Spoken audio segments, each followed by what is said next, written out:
First things first, Kendrick. His album just came out Friday.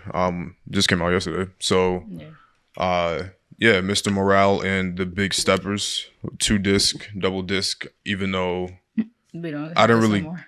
I didn't really get the differentiation between the two parts of the album as of yet, because of course with the Kendrick album you do have to, there's a lot that goes into the sequencing and the relationship between all the different tracks. So I still have to listen to it. I listened to it maybe 3 times all the way through so far. When? I listened to it when it came out. I listened to it in the gym. You listened to the gym yesterday?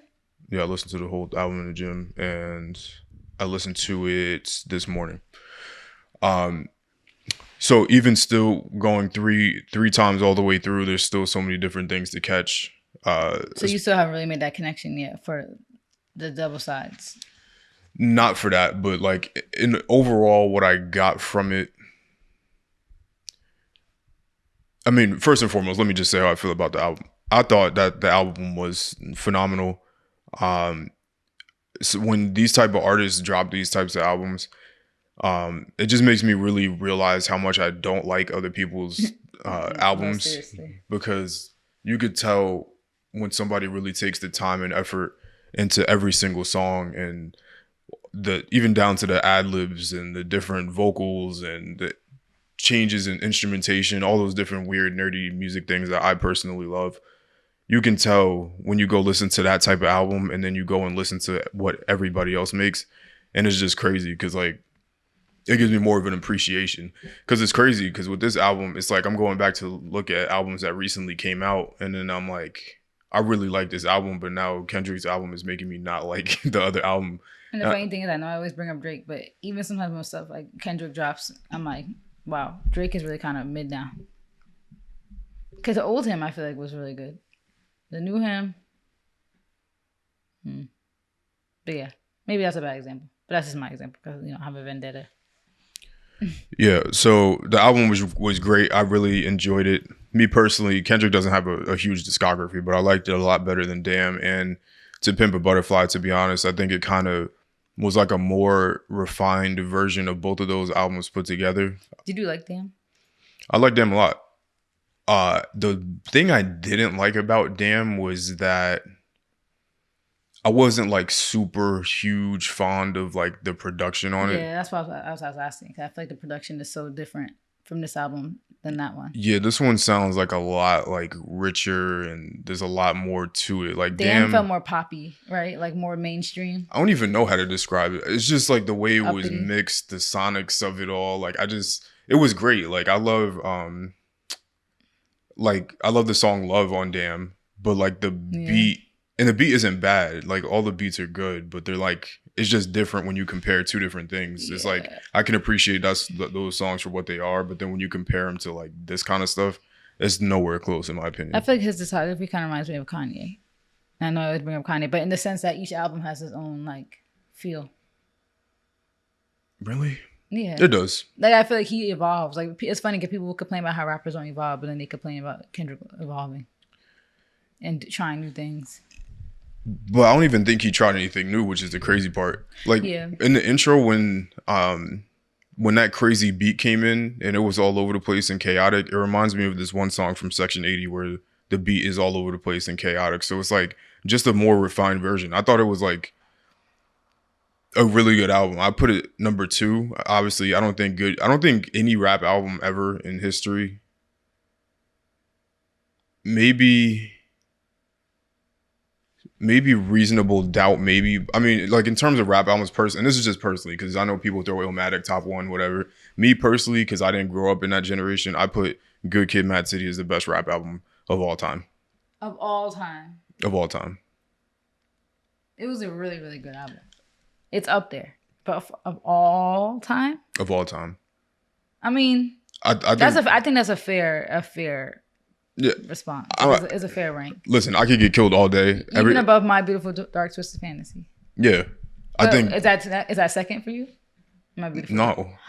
I think Dark Twisted Fantasy was probably It was definitely the best rap album in the 2010s, but when I'm putting it in context of everything in history, wouldn't put Dark Twisted Fantasy up there. Is it in your top 10? No.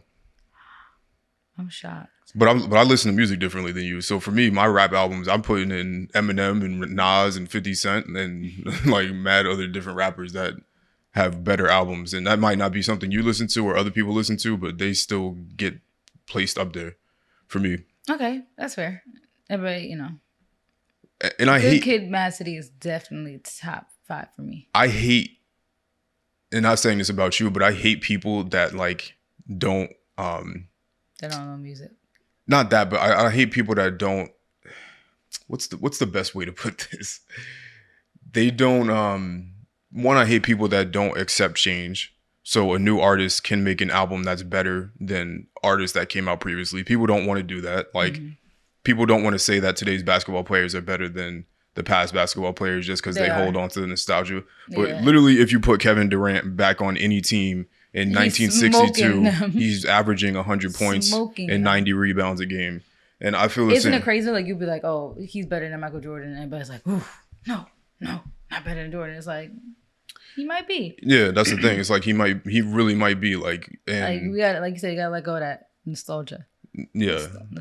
So for me, I look at things for what they are. So Kendrick can have an album that's better than a Biggie album, in my opinion. That's just my opinion. But it's tough because Ready to Die was like both of them. Yeah, I mean the thing with Biggie too. Life After Death. Sorry. The thing with Biggie too, it sucks when a lot of these rappers. We never got to see what they would have been. Can you imagine? Isn't that like the most depressing thing about rappers dying?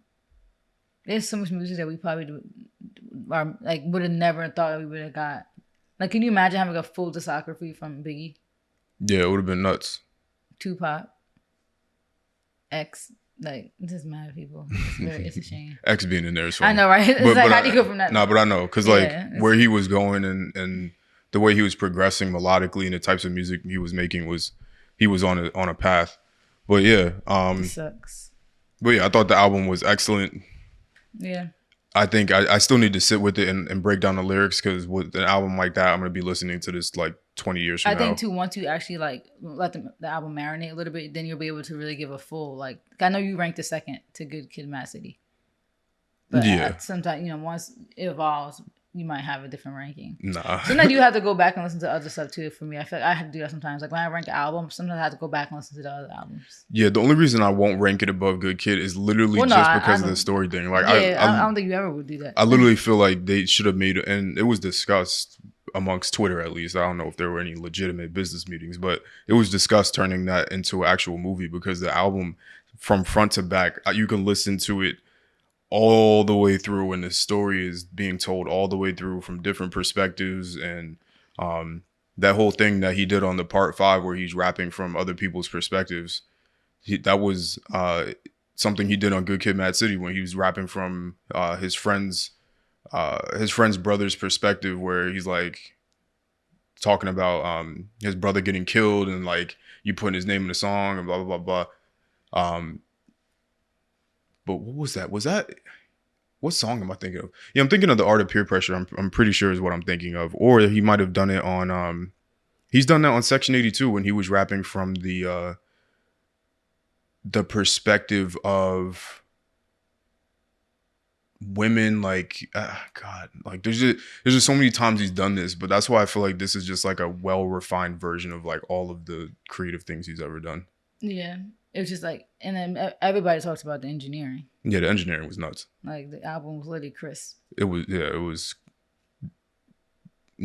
beautiful. But that's what I mean. Like even something like that to me makes an album so much better than a past album. It's like watching a good movie, like with a good camera and a good sound system. Like all that's a part of your experience when you're listening to music, and having really good engineering makes a difference. Compared to listening to songs, you about to get like I forgot what song I was listening to the other day. My eardrums literally were ringing, like the frequency or something was so messed up, and I was like, this hurt. Like I'm like I shouldn't be in pain listening to music. It's crazy, literally, because I'm such a weirdo. So like when we were listening to it for the first time together, when that song and I don't know the album. I mean the song titles yet, unfortunately, but the one with when they were arguing back and forth on the song, it's called We Something. Cried Together. We Cry Together. Yeah. obviously the second the pianos came in, I'm like, this is Alchemist beat. But for me, I'm such a weirdo that I know that Alchemist doesn't track out his instrumentals, so he doesn't send the stems to an engineer to make. But this sounded like he did. So like even that is like I'm more appreciative of that, because the type of beats that Alchemist makes, the rappers that usually rap on them are very like they don't mix them. So the songs sound a little, you know, grungy, which is cool, I guess. But for me, it makes it stand out way differently when it's mixed and everything is put together, and it sounds like somebody took time to make the album and actually put like that effort. Because I feel like sometimes that effort becomes lost in music. Like that effort is put in other things. Even music videos sometimes I feel like have more effort than the songs. Like I feel like I don't know why it's like that's like a lost thing nowadays. Yeah, and that's why I like the PG Lang thing, because they are doing both. Like Dave Free, all the crazy videos that they did through the Black Panther run, and just Kendrick's videos and in general, all those videos. Baby Keem now being a part of that, his videos. I love a good music video. Yeah, the N95 video just came out. I didn't get to watch it. We'll watch it after. But even like Baby Keem's videos, like they're really good. Honestly, for music videos, they're up there. Obviously, Baby Keem and Kendrick. Kanye's up there. And then what's that one guy who does so many videos? It was something Lemonade. Lyrical Lemonade. Right? Is that the actual producer? No, who am I thinking of? Cole Bennett is the person that makes it. He's a top videographer in my opinion. Those are like, for me, the standouts that I could think of on the top of my head right now. Yeah. So overall, I guess to give an actual album review, if we haven't already done that, but yeah, I definitely rank it up there. Number 2 in Kendrick's discography. I think it was great. I know that there were some people that were complaining about the fact that there's no quote unquote hits on it. But I think you saying what is a hit or not after day one is like kind of, that's what I hate. Like I know we're giving our opinion now, but people will be so quick to give like their opinion on an album before you even had a chance to marinate. Like they'd be so quick to be like, this album's mid, this is trash, this is what we've been waiting for. I'm like, let it marinate, because that happens so many times where then it ends up songs become like they go off and you would never thought this would be the song that would go off, you know? Yeah. Like once all you need is for one of them songs to end up on TikTok, and then it gets catchy and everybody's like, yeah, this is lit, and then they. Like you saw the second open TikTok the other day, the first thing that popped up was somebody doing a song already. It had 70,000 likes, so it's like it's coming. Yeah. Yeah, for me, like I need to re-listen, but I do think just off of first listen, like you could tell it's good music. You could just tell production wise, lyric wise, like this. I just love when rappers don't talk about the stuff that everybody else talks about. Like because we want to hear that. About literally trans and gay people. Like who else talking about that in rap unless they're insulting them? Now, for me, not gonna lie, and nobody's asking for my opinion on that. I thought that song was great.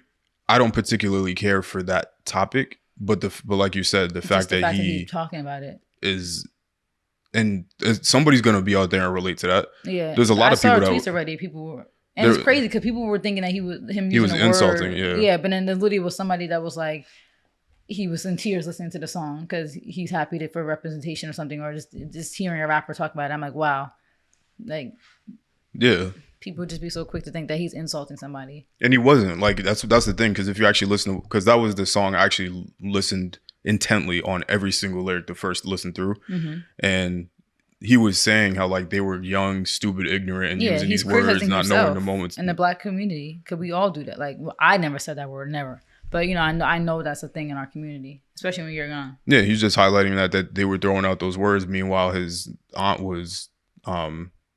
gay. Was gay and bringing whatever the proper term is, and just going through that whole the growing pains and people trying to learn and understand what this stuff really means. And obviously we're in a woke culture now at this point, so we know what's politically correct and what's not. But the whole song was literally just talking about, you know, growing and being and maturing and understanding what that stuff means. And who is talking about those things? What rapper is talking about those things? Not nobody I know of.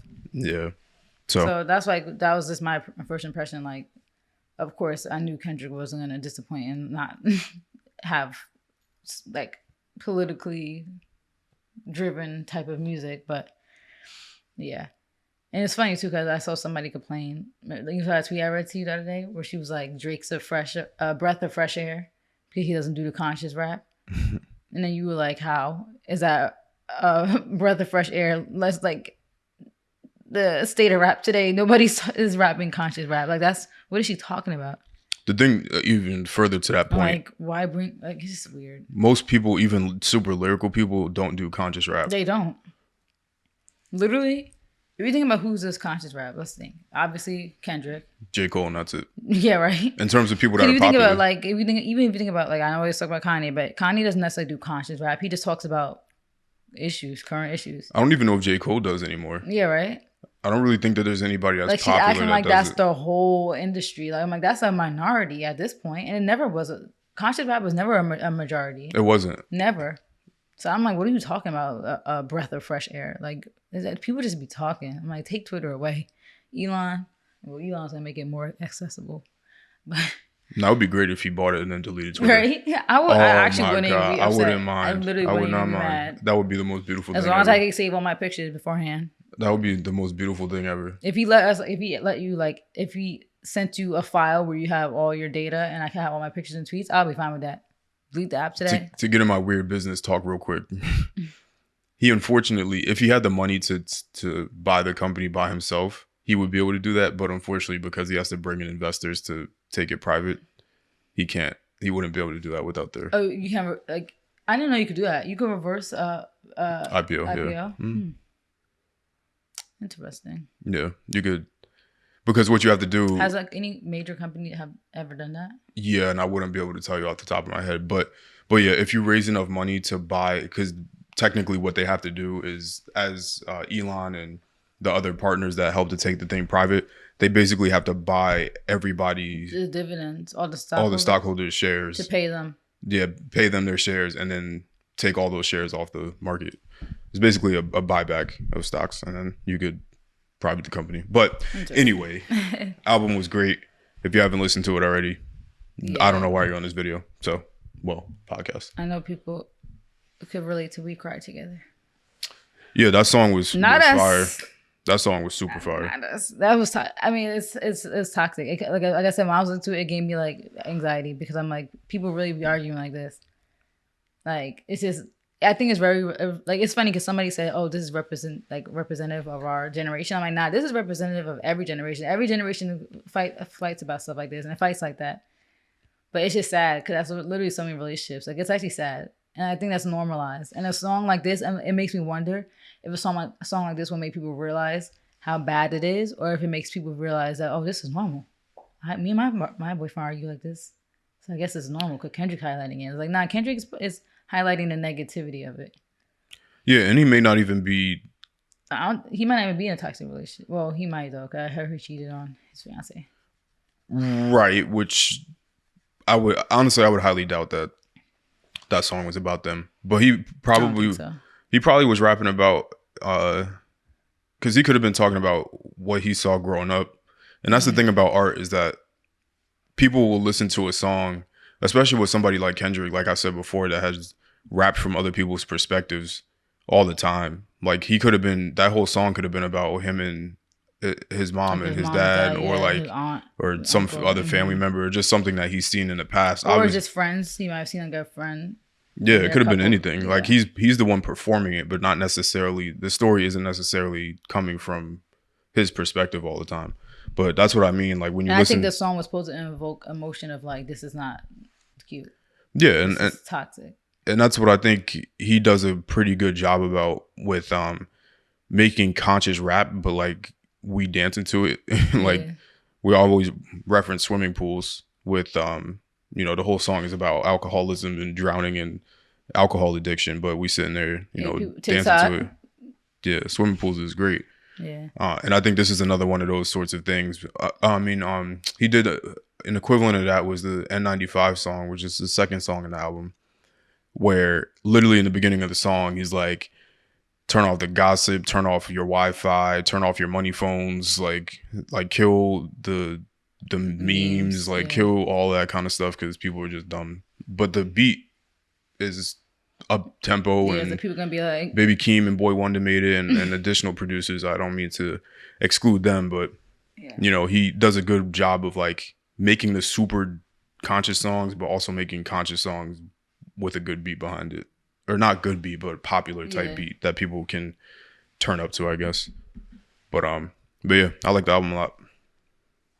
Yeah, I'm gonna have to listen to it again. I need a full second listen with no distraction. I was kind of distracted when we was listening. We were working. It was early in the morning. No. So I need a second listen. Yeah.